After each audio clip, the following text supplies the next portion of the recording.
If you've ever hit record and immediately thought, oh no, I sound weird, or why am I blinking so much? Welcome to being human. Confidence on camera isn't something you start with, it's something you build. And the faster you learn to relax, the faster your message starts connecting. This is day 9 of the Creator Breakthrough series, 10 minutes a day to build your channel from the ground up. If you're watching this later, every video is numbered and organized in a playlist, so start from day 1 and follow along step by step. But today, I'll show you how to film with confidence, even if being on camera feels awkward or unnatural right now.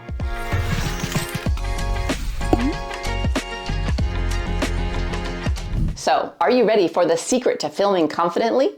It's shocking, but true. It isn't charisma, it's comfort. Yep, the camera doesn't need you to be perfect, it just needs you to be present. And you can't be present if you aren't comfortable.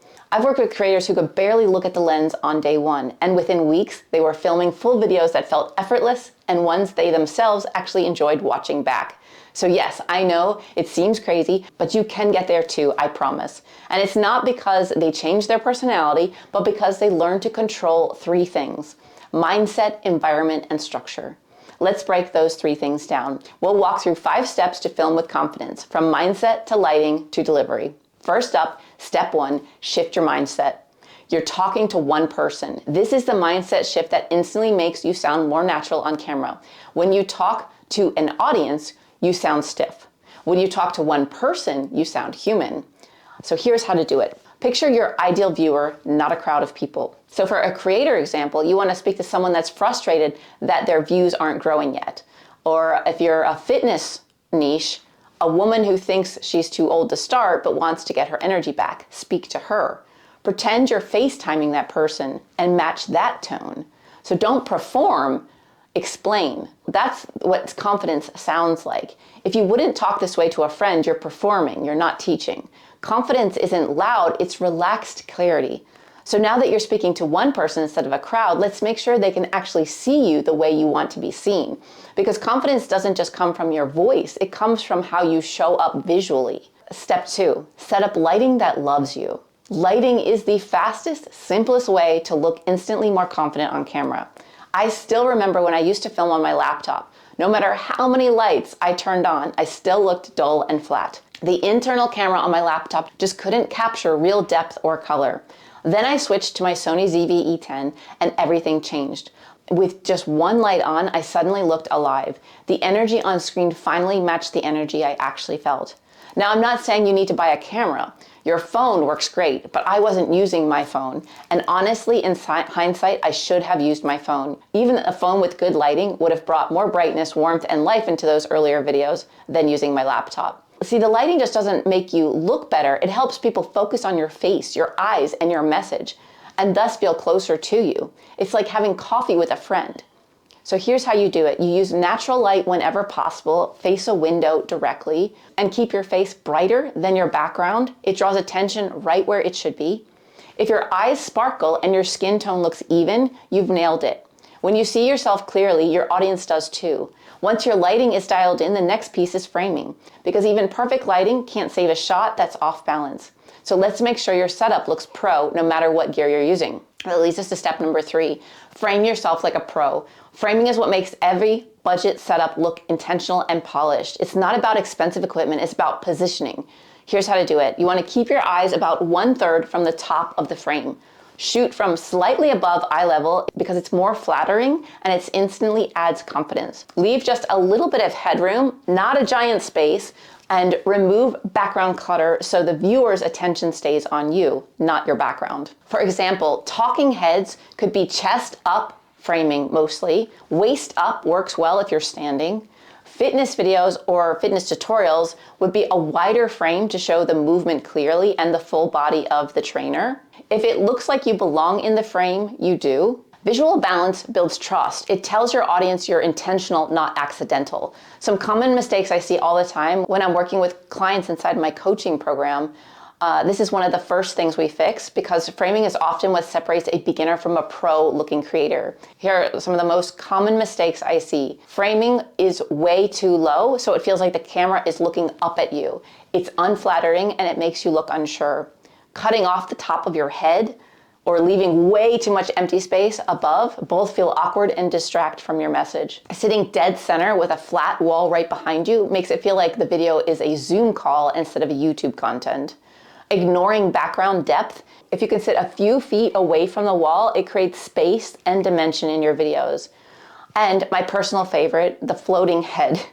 You know when it's just your head on the screen with no neck or shoulders? We're making talking head videos, I get that, but we want to see more than just your head. So make sure you show shoulders and torso. These small tweaks take seconds, but make a massive difference in how professional and trustworthy you appear on camera. And if you ever want help refining this kind of setup or getting personalized feedback, that's exactly what I do when I work with creators one-on-one. Another key is if you are filming something that your audience needs to see, make sure they can see it. I've seen plenty of cooking videos where the food wasn't even shown. You just saw the arms and the chopping, but you didn't actually see the food. So make sure what you want them to see is in the shot. Just something to consider. Now that your shot looks great, it's time to make sure your sound just as confident. And that starts with how you speak, not what you say, but how natural it feels when you say it. So that leads us to step number 4. Use talking point cues, not full scripts yet.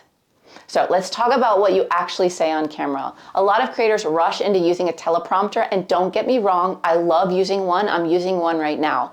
But it's so much easier to sound natural on a teleprompter once you've already sounded natural without one. And that's why in the beginning, I recommend filming with bullet points or cues instead of a full script. It helps you build rhythm, tone, and confidence without reading word for word. And here's how you do it. You write short cue phrases, 5 to 8 words each. For example, you could write intro, relate to struggle. Step 1, lighting tip. Wrap, call to action. Keep your notes close by for reference. I often held mine on my iPhone in my hand, and if I needed to glance down, I just pause, look down, read my notes, look back up, and then start the sentence. The trick is to pause before and after you look away so you can cut those gaps easily later when editing. For example, I look up, pause, look down, read this, blah, blah, blah, blah, look up, pause, say what I want to say, pause, then look back down. So you edit those, when you have those pauses, you can easily seam everything together in editing. So film your videos in one continuous take if possible, because it makes editing faster and helps you deliver sound fluidly. If you mess up, don't stop recording, just clap so that it marks in your sound wave that loud noise. And then you can easily scan your sound wave later in editing and see where those mistakes are and know that you delete everything in front of that. Keep your posture relaxed and your hands free to gesture naturally. It brings life and rhythm to your message. I've worked with clients who felt like they had to keep their hands still and it made them very stiff. I've also had people that felt like they needed to move their hands when they didn't normally move their hands, so then they just started moving their hands randomly and it didn't work out. So be you and allow yourself to show up as you, and it will automatically make you more comfortable. If you're constantly thinking, I can't look away, I can't move, I can't like fix my hair, I can't move my hands, I can't do this, I can't do that, it's going to control your movements. It's going to make you feel less natural on film. So, and also, if it feels like you're explaining content instead of performing it, then you've got it. Because that's what confidence really sounds like. Comfortable conversation. People don't connect with perfection, they connect with your presence. Be present. And once you've learned to sound natural, there's one final piece to building real lasting confidence on camera. Because skills come from learning, but confidence comes from doing. And that leads us to step number 5. Practice the 30-second confidence loop. Confidence doesn't come from studying or preparing, it comes from doing, taking action. And this quick warm-up builds that confidence through small, repeatable reps. Here's how it works. Record yourself talking about anything for 30 seconds to a minute. Watch it once and don't judge, but find one thing you didn't like or could improve upon. Then re-record, focusing only on that one improvement. Repeat this daily. It's a quick, low-stakes practice, and it will improve your conversational skills for filming so fast. So when you can watch yourself without cringing, you've hit your first breakthrough. Remember, the camera isn't judging you, it's training you. And every creator you admired started awkward, started cringe. They stumbled, they froze, they restarted and doubted themselves and still pressed record. Your awkwardness isn't a weakness, it's evidence of growth. Every take, every retry, every ugh, let me start again moment is strengthening your voice. Confidence isn't something you wait for, it's something you earn by showing up one clip at a time. You've got this. So for today, your action step is this. Film a 30-second test clip, just you talking to your viewer. Post it publicly or just for practice. Look at it and edit it and try to improve something.